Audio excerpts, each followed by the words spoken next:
Today we're going to remove the Evap Purge valve on this 2013 Ford Focus EcoBoost with a 1.6 liter engine.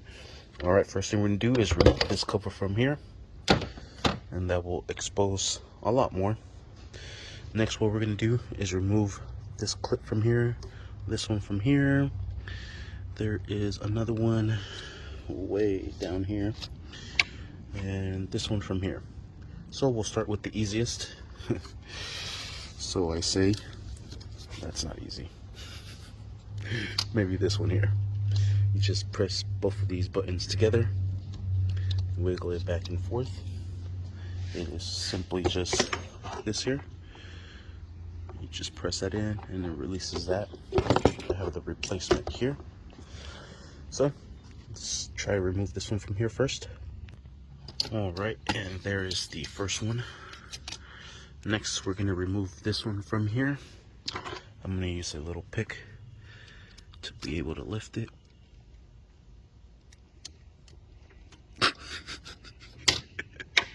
Maybe not. Alright, there it is. Now I was able to lift it. I had to use both hands to hold this down because it's coming off its bracket here.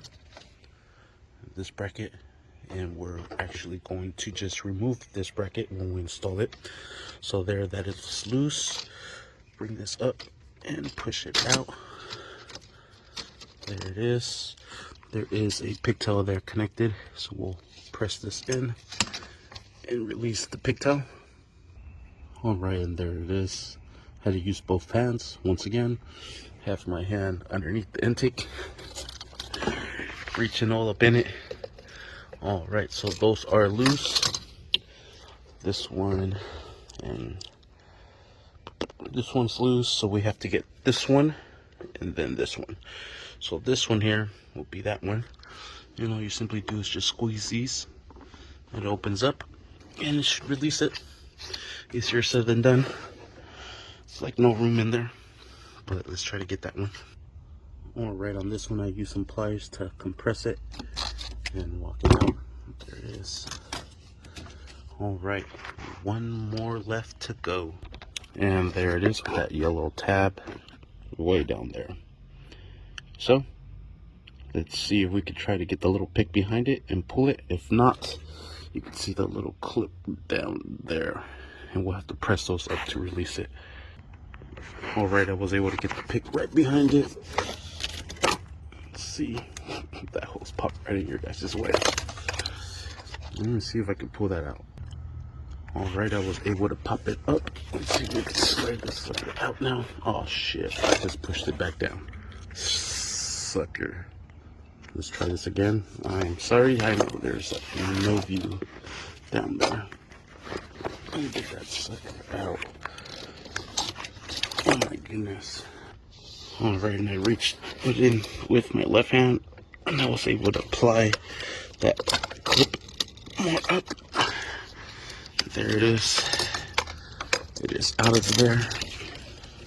Shoot dang. Shoot dang. Look at this spider. And there you have it. Says I had a small leak. Could be from that canister, or it could be from all these plastic lines. But in order to replace this, you have to replace everything. Garbage. Here's the replacement. I was just using this as a guide to see how I'm going to take it off.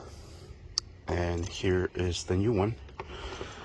And I'm also going to remove this bracket, since that bracket is still in place. There it is. And now we'll install it. So to install it, make sure you stay tuned for the next video. This video is just how to remove the bad one. Thank you for watching. Please like and subscribe.